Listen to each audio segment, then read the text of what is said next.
Neto makibalita makialam matuto at magdesisyon. Tama magdesisyon ang tama Skip the scroll and stream at every 36 news stream. Kasama si Justin. Di sa neto makibalita makialam matuto at magdesisyon na tama.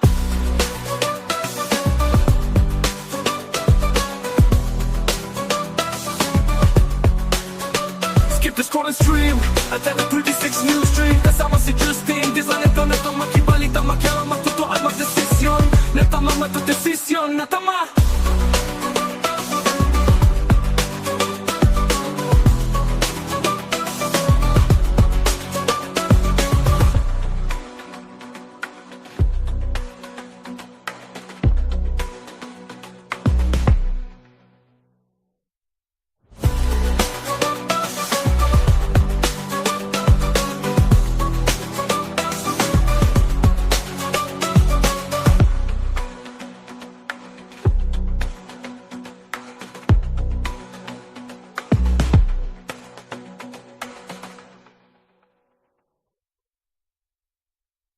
Balitang makatotoanan, balitang mapagkakatiwalaan, balitang may paggagamitan. Skip the scroll and stream at every 36 news stream. Kasama si Justin. Di sa neto makibalita makialam matuto at magdesisyon. Tama magdesisyon ang tama Skip the scroll and stream at every 36 news stream. Kasama si Justin. Di sa neto makibalita makialam matuto at magdesisyon na tama.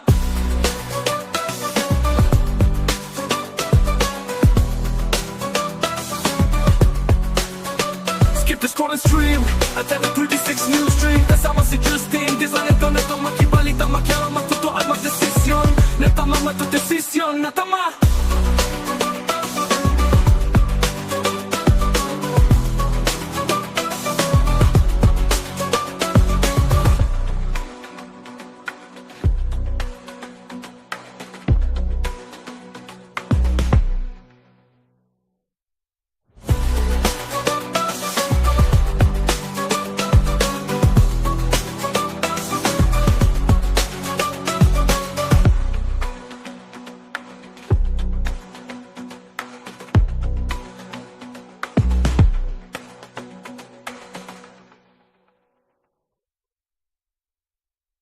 Balitang makatotoanan, balitang mapagkakatiwalaan, balitang may paggagamitan. Skip the scroll and stream at every 36 news stream. Kasama si Justin. Di sa neto makibalita makialam matuto at magdesisyon. Tama magdesisyon ang tama Skip the scroll and stream at every 36 news stream. Kasama si Justin. Di sa neto makibalita makialam matuto at magdesisyon na tama.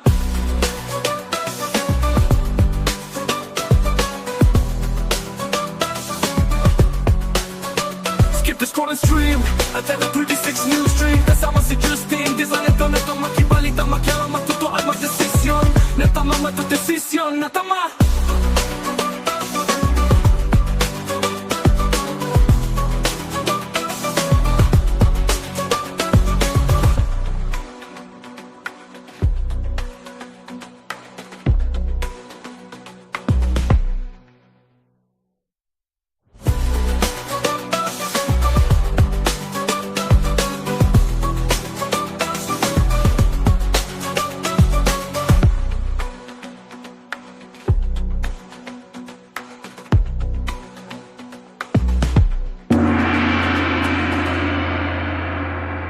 Makialam, matuto at magdesisyon ng tama. Ito po ang CLTV 36 News Stream. Isang magandang umaga ho mga karehiyon.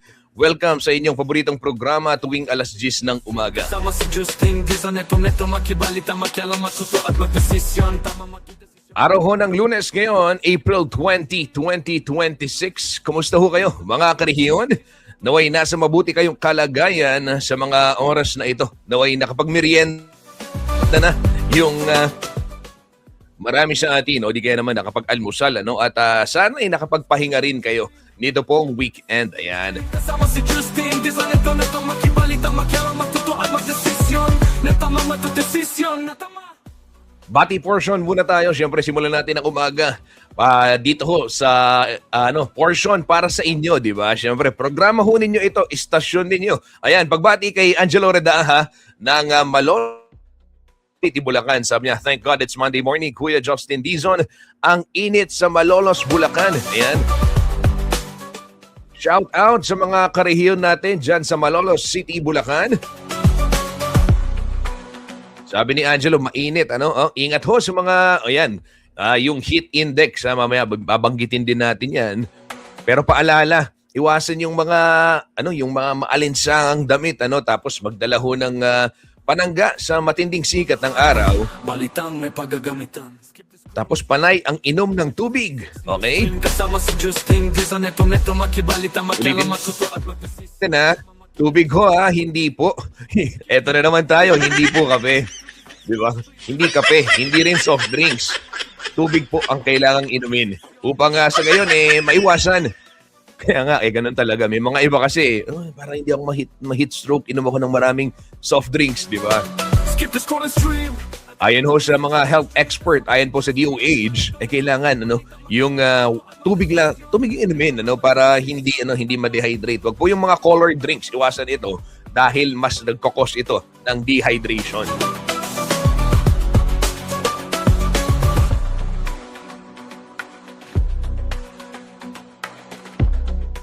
Nakatutok din sa ating YouTube channel naman si Noel Cleofe. Ayan, sabi niya pinababati niya Pampangas Best.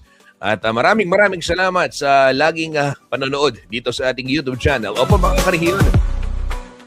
Live na live ho itong ating programa. Number 1 sa television nationwide via Signal Channel 115, Luzon, Visayas, Mindanao. At sa ating Air Cable Converge Channel 71.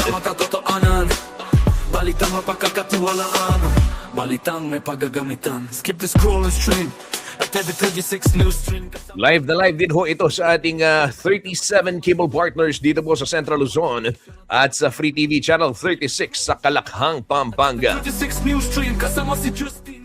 Siyempre, naka-live din ho tayo sa ating YouTube channel at CLTV 36 Official. Kaya naman mga karehiyon, mag-subscribe na kayo sa YouTube channel ng CLTV 36 at CLTV 36 Official.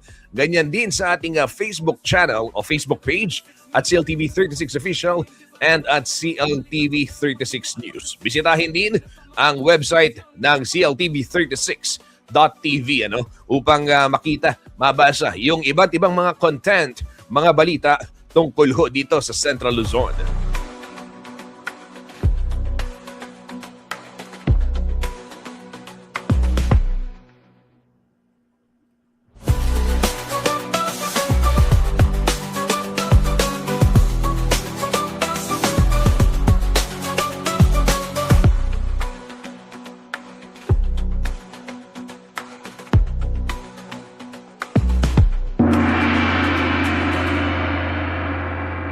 Simulan natin mga balitang may paggagamitan. Ito ho, muna tayo, impormasyong may paggagamitan. Traffic news muna tayo. Sitwasyon sa iba't ibang bahagi po ng North Luzon Expressway ngayong alas 10 ng umaga ng Lunes. Araw ho, yung petsa. April 20, 2026. At every 36 news stream kasama si Justin Dizon, neto makibalita, makialam, matuto at magdesisyon na tama. Siyempre, bago ako tumuloy dito sa traffic situation, may pahabol sa ating bati portion si Tyron Reyes. Sir Justin, good morning po. Pakigreet po ng happy birthday si Miss Rose ng Bulaon at sa mga taga-Bagna sa Malolos. Ayan, happy viewing sa mga taga-Bagna sa Malolos at happy birthday kay Rose ng Bulaon. Mula ito kay Tony Reyes. Ayan, maraming salamat Tony Reyes sa iyong walang sawang panonood. Ayan. Happy birthday po, Miss Rose ng Bulaon at shout out sa mga taga-Bagna sa Malolos City, Bulacan.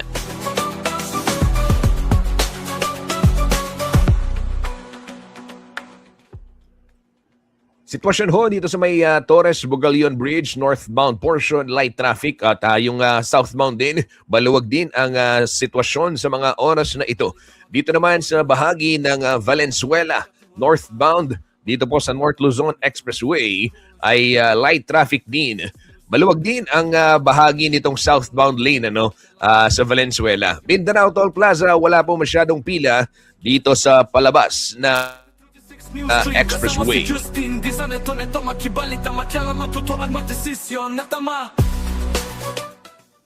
Light traffic din ho yung senaryo ngayon dyan sa may Kawayan southbound.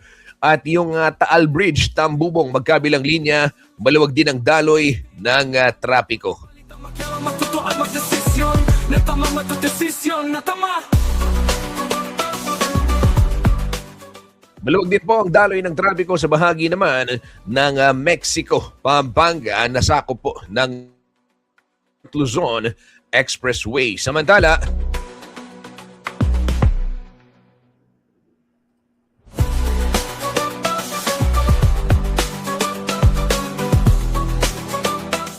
ito ho, merong advisory. Anunsyo mula sa NLEX, ito, sa mga magdaraan dito sa North Luzon Expressway. Ito, maintenance and improvement works. Nito pong May Kawayan Interchange Bridge, westbound. O yung patungong May Kawayan. Ayan. Balitang mapagkakatiwalaan, balitang may paggagamitan. Ito pong leftmost lane, o yung lane 1 kung tawagin, mamayang alas 10 ng gabi, ay isasara yan hanggang bukas alas 5 ng madaling araw. Same schedule yon, every 10 p.m. to 5 a.m. hanggang April 25 yan. So yung April 24 ng 10 p.m., isasara ulit yan hanggang April 25 ng alas 5 ng madaling araw. Skip the scroll and stream at the 36 news stream. Kasama si Justin. Ito, paalala sa mga biyahero, ulitin ko, yung May Kawayan Interchange Bridge westbound, yung patungo ho ng May Kawayan, Bulacan, yung leftmost lane o yung lane 1, isasara mamayang gabi alas 10 ng gabi hanggang alas 5 bukas ng madaling araw. And then the following day o yung 21 hanggang April 24 po yan, every 10 p.m. isasara na yan hanggang alas 5 ng umaga hanggang April 25.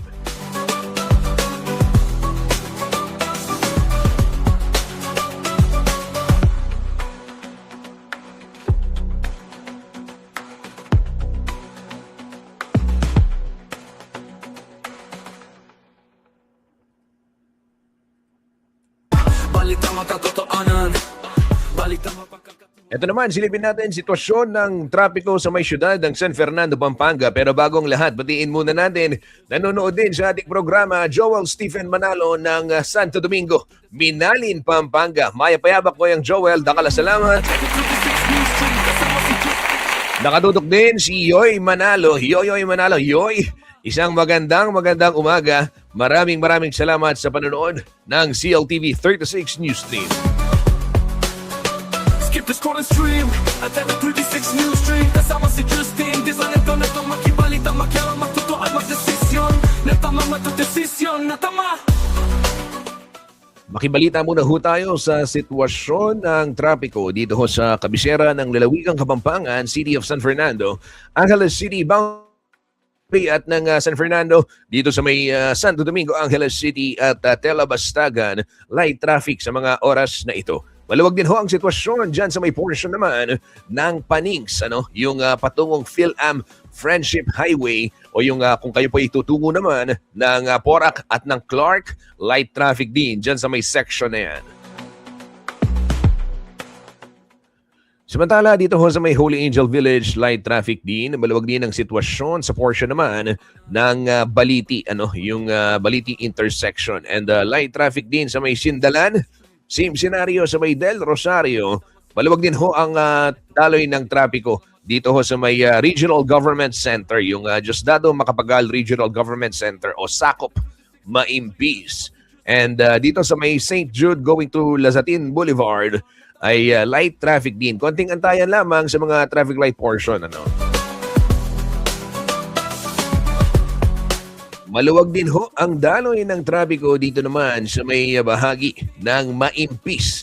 And, Makabakle. Tapos na tayo sa Maimpis. Makabakle. Diyan ho sa may, basta tingnan, Maimpis yan pong Makabakle. Okay. Kita pong Makabakle. Kita pong Makabakle. Light traffic, yun sa may JBL. And then, going to downtown San Fernando, light traffic din sa mga oras na ito.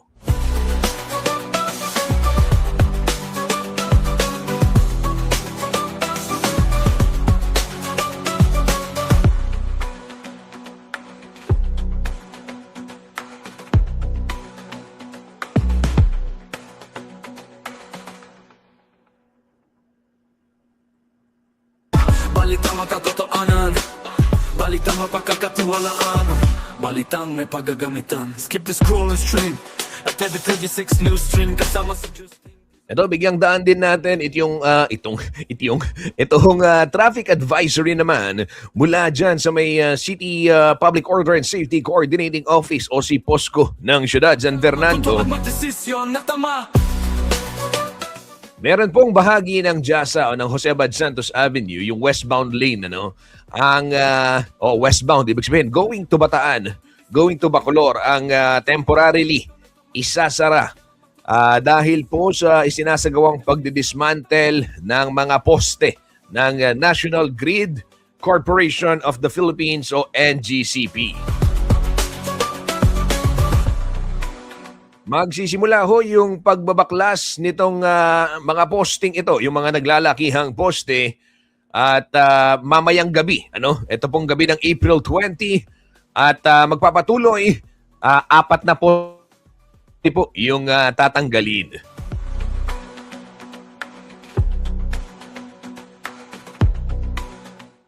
Ayon ho sa si POSCO, ang magpapatuloy yung operasyon during the night time on weekdays. So kung meron hong mga motorista posibleng maapektuhan ay maaari ho kayong magre-route or dumaan sa iba't ibang mga ruta.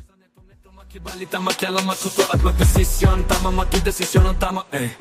Skip the scroll and stream at every 36. So dito ho sa patungong intersection o yung dyan sa may bahagi ng Jasa, dito sa may Lasatin. To MacArthur Highway, Lasatin Boulevard, ayan. Doon sa may Lasatin flyover, yun pong bahagi na yan, yung outermost lane hanggang sa makatawid ka. Doon sa may flyover, isasara po yan mamayang alas 10 o mamayang gabi na actually. At 4 na poste po yung tatanggalin para ng NGCP dyan po sa section ng Jose Abad Santos Avenue, sakop po ng Barangay San Juan to, di ba? Or Santo Niño, San Juan, Santo Niño, Dolores, boundary, okay, ng City of San Fernando, Pampanga.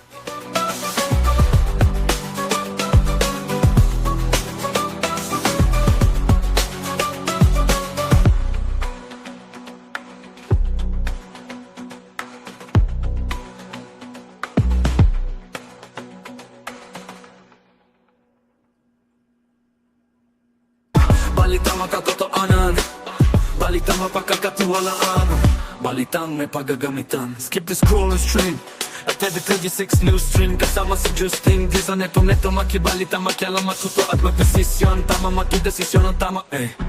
Skip the scroll and stream at every 36 news stream kasama si Justin. Di sa neto makibalita, makialam, matuto at magdesisyon na tama.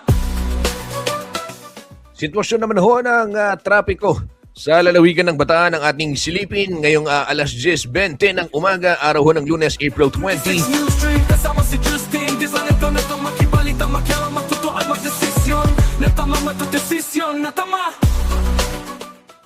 Para ho sa mga babiyahe patungong Balanga City, patungong Olongapo, Zambales at magdaraan dito sa lalawigan ng Bataan. Dito ho sa may Layak, Balanga bound, light traffic, Sumi, light traffic din. Maluwag din ho yung kalsada dito sa may portion ng San Pedro at Coolies Crossing. Light traffic din sa may Balanga, yung Rotary, Balanga, light traffic sa mga oras na ito. Paalala ho sa mga motorista, mahigpit ang pagpapatupad ng speed limit sa lalawigan ho ng Bataan. 50 yung mga naglalakihang truck at van, yung mga pribadong sasakyan 80, yung mga namamasada 70 at motorsiklo 60 lamang ang maximum speed, kaibigan. Balitang may paggagamitan. Skip the scroll and stream at every 36 news stream kasama si Justin. Di sa neto makibalita, makialam, matuto at magdesisyon. Tama, magdesisyon ang tama. Skip the scroll and stream at every 36 news stream kasama si Justin. Di sa neto makibalita, makialam, matuto at magdesisyon na tama.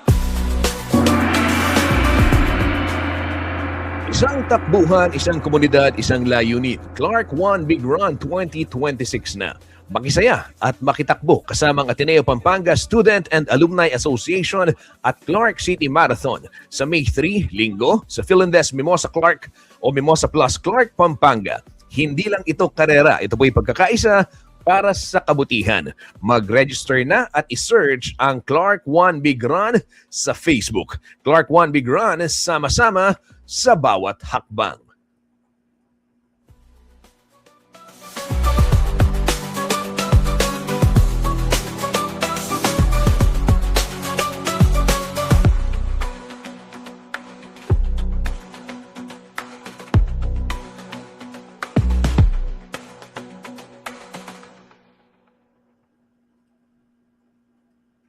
Balitang makatotoanan, balitang mapagkakatiwalaan, balitang may paggagamitan. Skip the scroll and stream at every 36 news stream. Kasama si Justin Giza, neto makibalita, makialaman. Makibalita naman tayo ngayon sa DOST Pag-asa, ukol ho sa magiging taya ng ating panahon ngayong linggo. Narito po ang latest mula sa ating Weather Bureau. Magandang umaga, narito ang weather update sa araw ng Lunes, April 20, 2026. Sa lukuyan, maliwalas sa panahon ang ating naranasan dito sa buong bansa. At yung bagyong Sinlaco ay tuluyang lumabas sa ating domain at hindi na ito inaasang makakapekto sa ating lagay ng panahon. Sa kasalukuyan, wala naman tayong namomonitor na panibagong LPA o bagyo na maaaring makapekto sa ating bansa. At sa mga susunod ng araw, wala pa tayong inaasang LPA o low pressure area o bagyo na maaaring makapekto sa ating bansa. At sa ating lagay na panahon, patuloy pa rin tayong makakaranas ng maganda at maliwalas na panahon. Inaasahan pa rin natin ang mainit at malinsangan na panahon, lalo na sa tanghali at sa hapon. Dito sa Metro Manila, inaasahan na aabot ng 34 degrees Celsius. Sa mga kababayan po natin sa Tuguegarao, mas mataas ang temperatura na aabot ng 36 degrees Celsius. Sa sa Visayas at Mindanao, inaasahan na aabot ng 33 degrees Celsius doon po sa Puerto Princesa, Calayan Island at ganoon din sa Davao City. Mas mataas ang temperatura may tatala ngayong araw sa Zamboanga na aabot ng 35 degrees Celsius. At kahit na mainit at malinsangan na panahon, may tsansa pa rin po ng mga isolated na mga pag-ulan o sadaling buhos na ulan dulot ng mga localized thunderstorm. Kahapon, may mataas na heat index ay umabot ng 44 degrees Celsius noon po sa may Sangley Point, Cavite. Dito sa Metro Manila, umabot ng 37 hanggang 39 degrees Celsius. Ngayong araw, ang ating forecast heat index. Pinamataas na aabot ng 42 degrees Celsius, doon pa rin po sa Sangley Point, Cavite. Dito sa Metro Manila, aabot ng 38 hanggang 39 degrees Celsius. Wala tayong gale warning, sabihin wala tayong inaasang matataas na alon. Kaya sa mga kababayan po natin, may balak pumalaos sa ating mga karagatan, safe naman po. Pero huwag kalimutang mag-ingat dahil sa mga nabubong thunderstorm.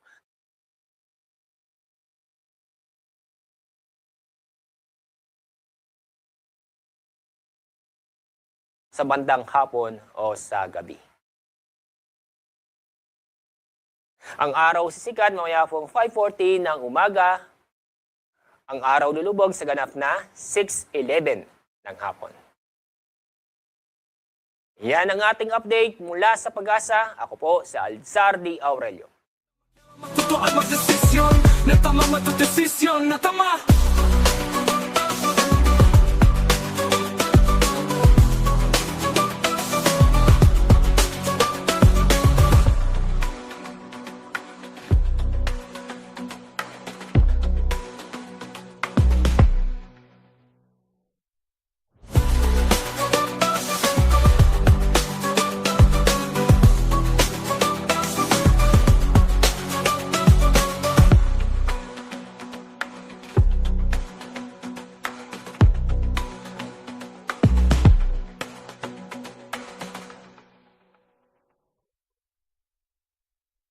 Balitang makatotoanan, balitang mapagkakatiwalaan, balitang may paggagamitan. Skip the scroll and stream at every 36 news stream. Kasama si Justin Giza, neto makibalita, makialam, matuto at magdesisyon. Tama, magdesisyon ang tama, Skip the scrolling stream at TV36 News Stream. Kasama si Justin, di sa neto makibalita, matyala matuto at magdesisyon na tama.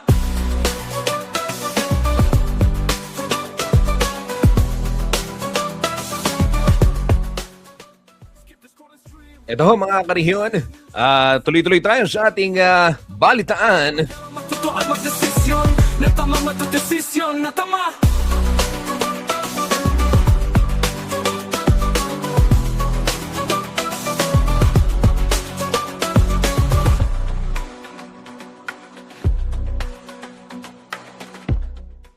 Alam ko ho, marami rin yung interesado no, kung ano yung update dito ho sa ating naibalitang eksklusibo at talagang marami na rin yung nakibalita na rin ano at naibalita na rin sa iba't ibang mga pahayagan, iba't ibang istasyon. Ito pong insidente ng pambabato dyan ho sa bahagi ng North Luzon Expressway, particular na ho dyan sa may yung kalsada o yung bridge ano.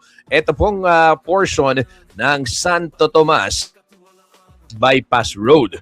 At update lang dyan o yung sa mga nakikinig ngayon ano, just in case ano, recap lang natin. Last week ho o mga April 11 last week, araw ho nung last Saturday, isa ho sa ating mga karehiyon, kababayan ang bumabiyahe ano, si Sir Valenzuela ang bumabiyahe patungo ho o pauwi ng Quezon City galing ho ng Clark, Pampanga. And binato ho ng bakal ano, yung kanyang sasakyan sa kanya hong pagkakaalala habang siya'y bumabiyahe. Meron umanong mga grupo ng kabataan dito sa Maytulay sa bahagi ng Santo Tomas Bypass Road ang nakatambay nung mga oras na iyon. At suddenly, makita niya ay bigla na lang kumalabog yung kanyang windshield ano, at ibinato nga ho itong bakal na T-shape yung struktura.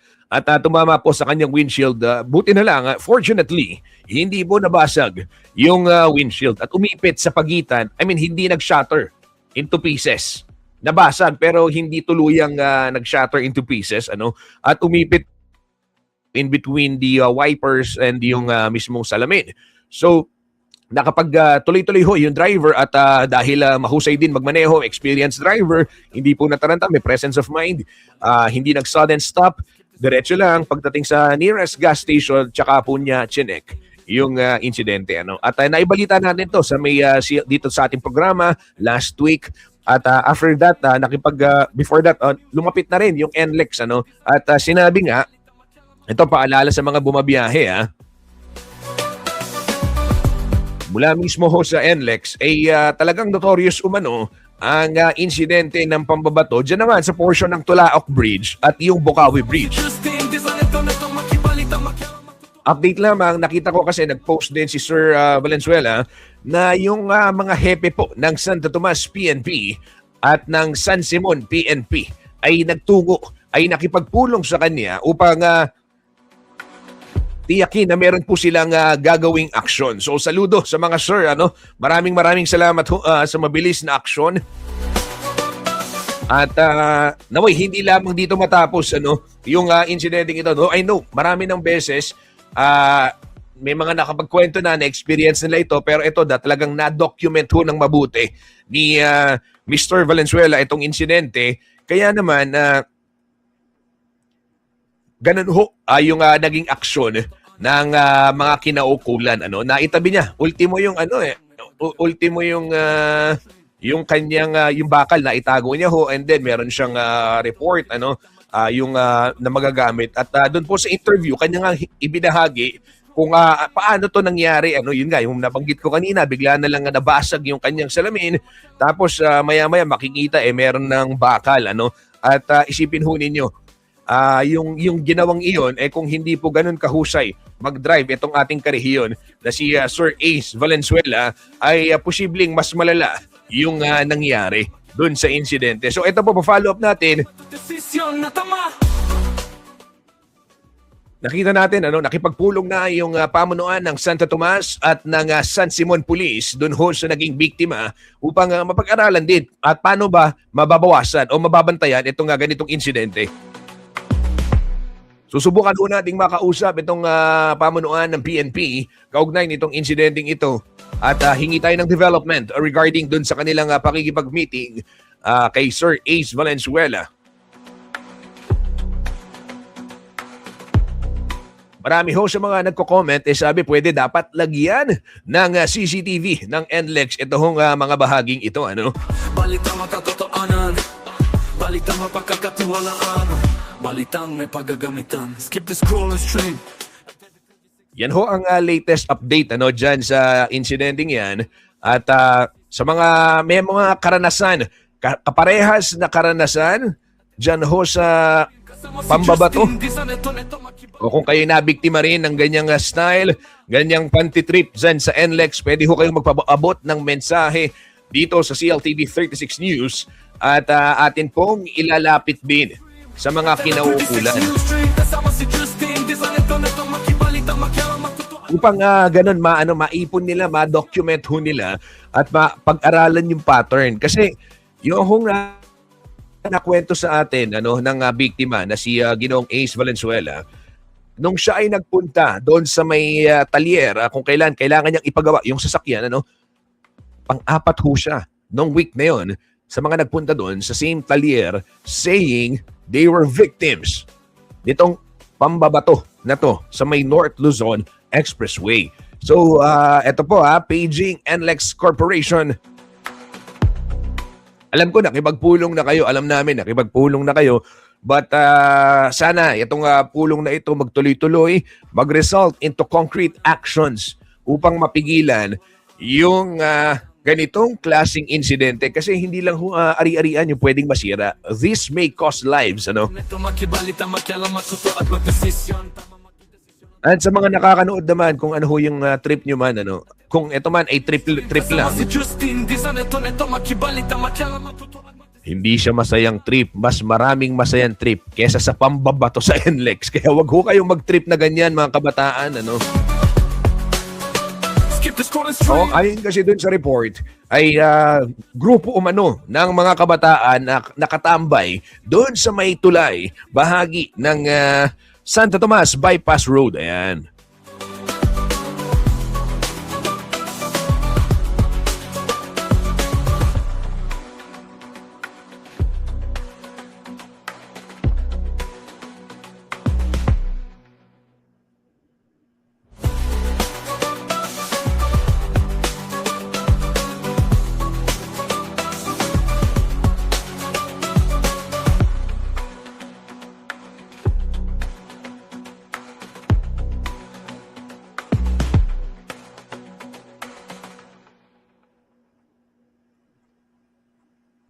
Balitang makatotoanan, balitang mapagkakatiwalaan, balitang may pagagamitan. Skip the scroll and stream at every 36 news stream. Kasama si Justin Di sa neto makibalita, makialam, matuto at magdesisyon. Tama magdesisyon ang tama Skip the scroll and stream at every 36 news stream. Kasama si Justin Di sa neto makibalita, makialam, matuto at magdesisyon na tama.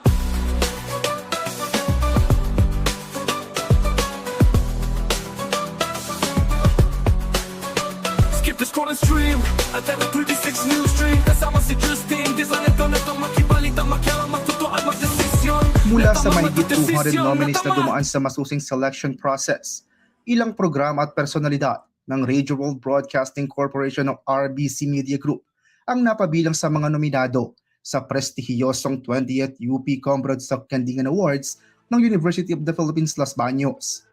Kabilang sa mga nominado si Sonia Soto bilang Best TV Program Host para sa programang So to Speak ng CLTV 36. Nominee rin ang naturang programa bilang Most Development-Oriented Discussion Program.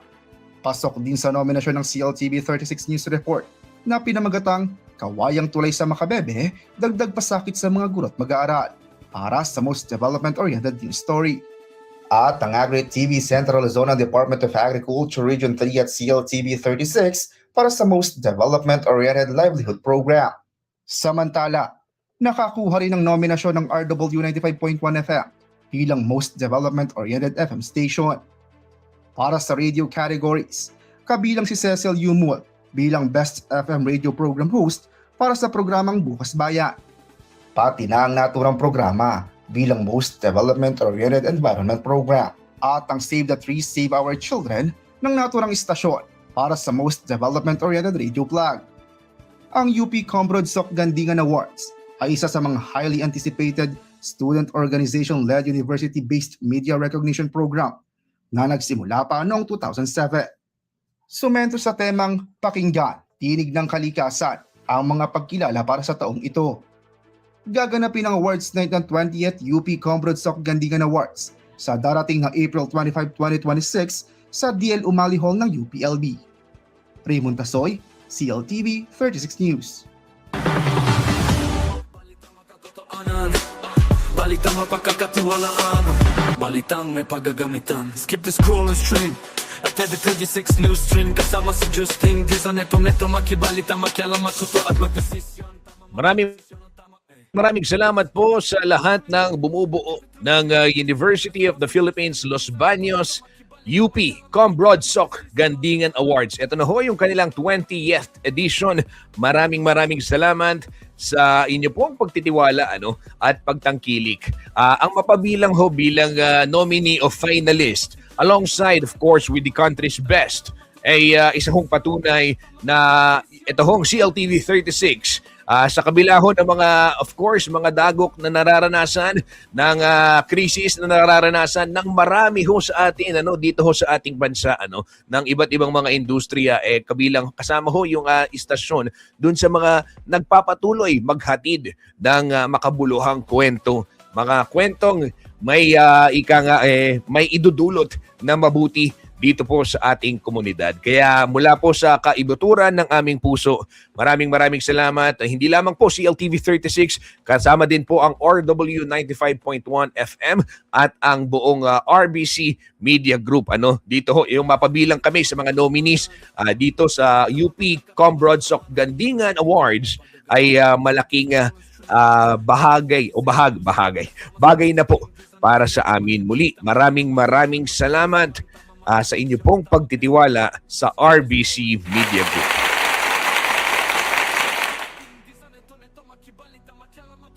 Desisyon na tama.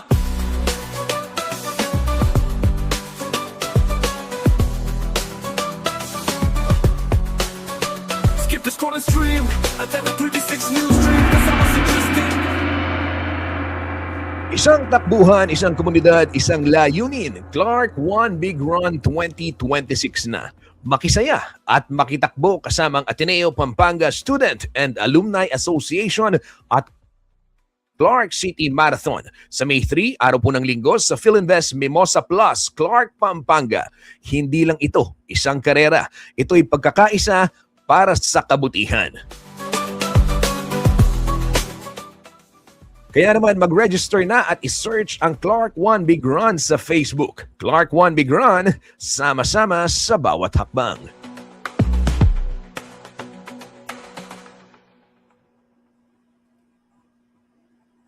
Balitang makatotoanan, balitang mapagkakatiwalaan, balitang may paggagamitan. Skip the scroll and stream at every 36 news stream. Kasama si Justin Dizon, neto makibalita, makialam, matuto at magdesisyon. Tama, magdesisyon ang tama Skip the scroll and stream at every 36 news stream. Kasama si Justin Dizon, neto makibalita, makialam, matuto at magdesisyon na tama.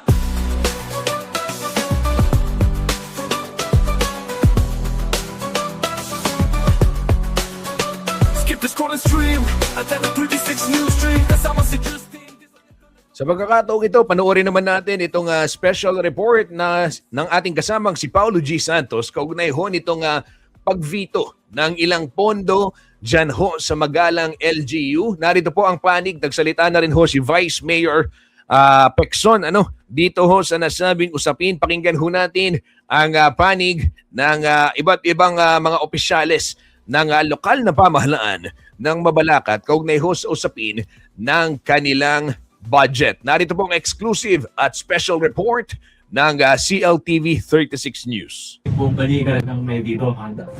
Ngunit siyempre, kung may override, hindi lang po sinulat po yung DBM para medyan po kalinawan. Reply niya po yung DBM at favor naman po king kanakong increase yung pagiba na po ng DBM kaya. Kailangan sa isang storya buo. Hindi pwede yung andiyan king chapsuy, kulang yan neto nga sa hug, manyaman, buo, solid ditang kayang-kaya, in datang na. Pero let us just be honest in all our endeavors sa governance, no? They wanted to wrong me. Sa bayan ng Magalang, Pampanga, isang developing na usapin ang unti-unting humuhulma sa harap ng publiko. Nagsisimula ito sa budget, isang dokumentong tila technical sa papel, pero sa realidad, ito ang nagdidikta kung sino ang may galaw at kung sino ang limitado. Kaya na po nitang veto message na pong nagkakatamang LCE. Siyempre po may pisisabihan po keng SB na i-override dya.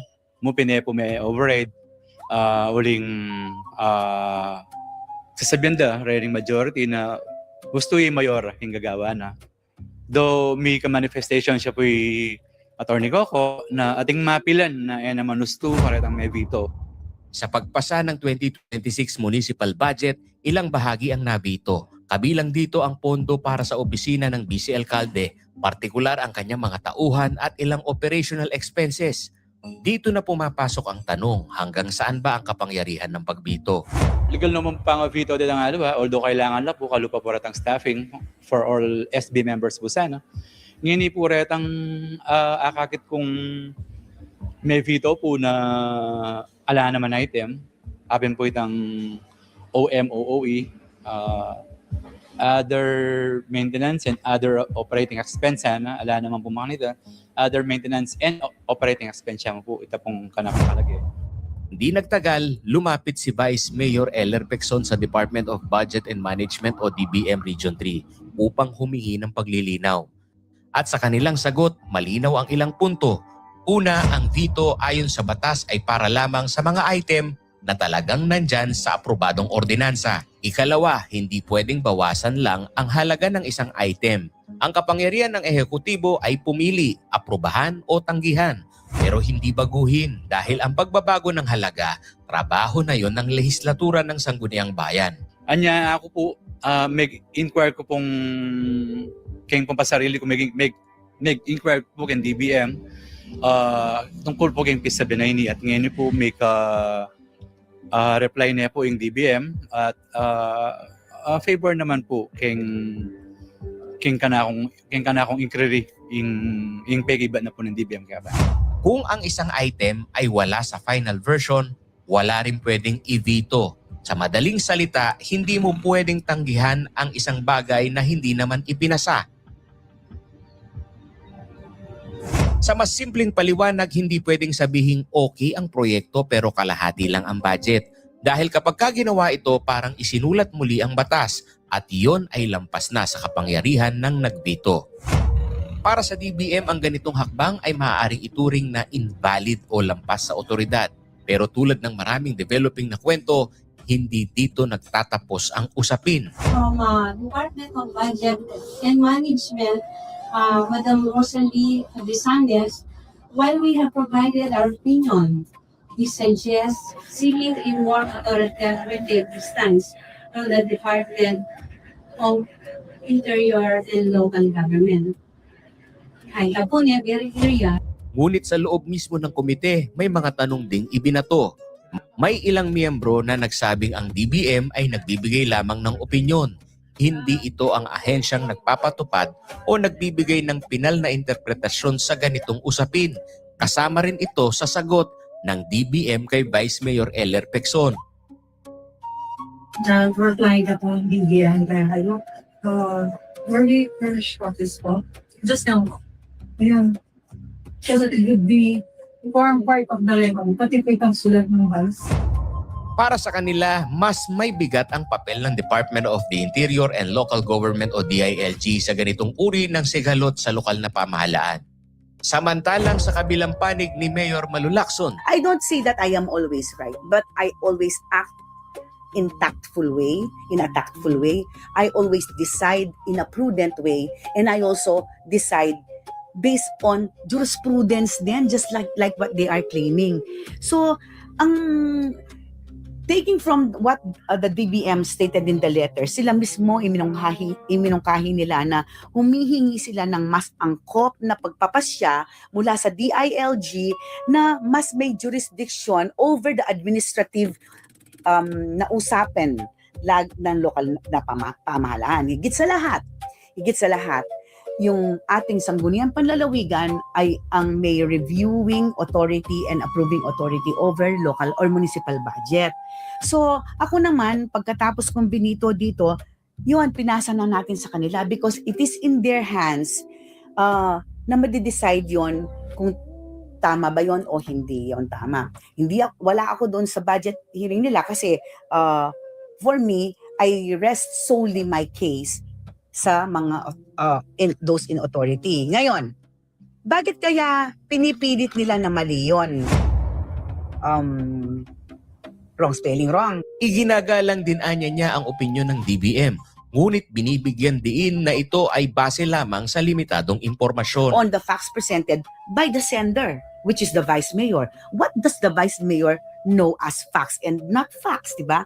Siyempre, he would place it in the letter in his position, notwithstanding yung mga ibang mga teksto. So, meaning, parang yung sulat, taken out of context lang, na hindi kasali yung, hindi niya binigyan ng kopya ng budget, hindi niya binigyan ng kopya ng veto message, lalong hindi niya binigyan ng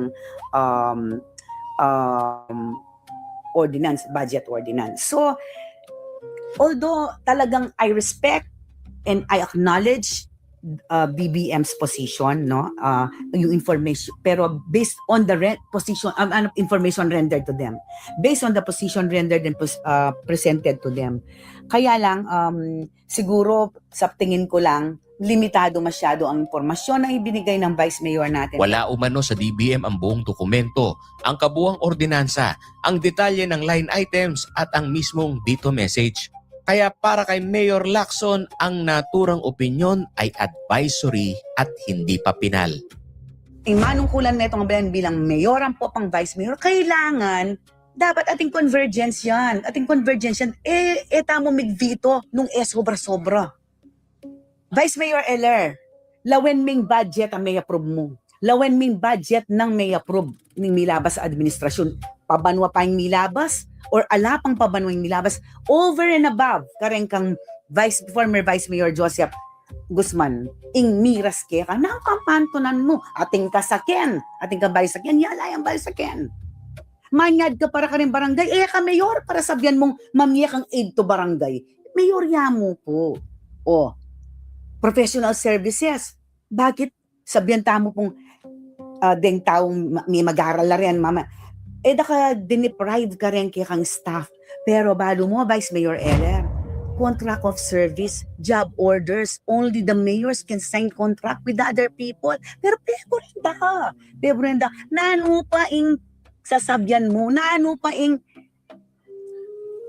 kakatak mo? Ikastahan, ito may garal. Naligo Gio eh. Ito may garal po. Saka po sa River.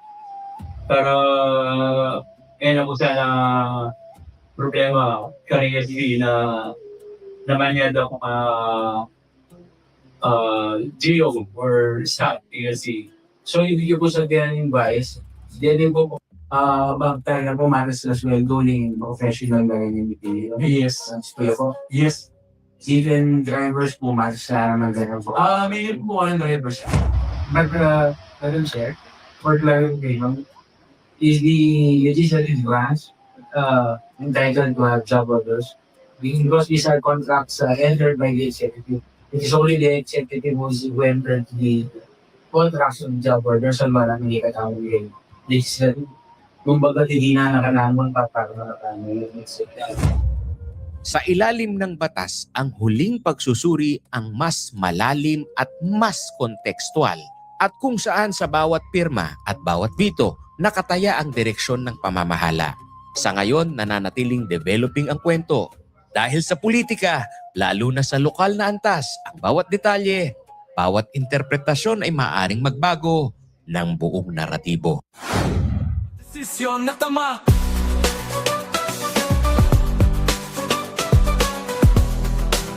And Skip the scroll and stream at every 36 news stream. Kasama si Justin, di sa neto makibalita, makialam, magtuto at magdesisyon. Natama matudesisyon, natama.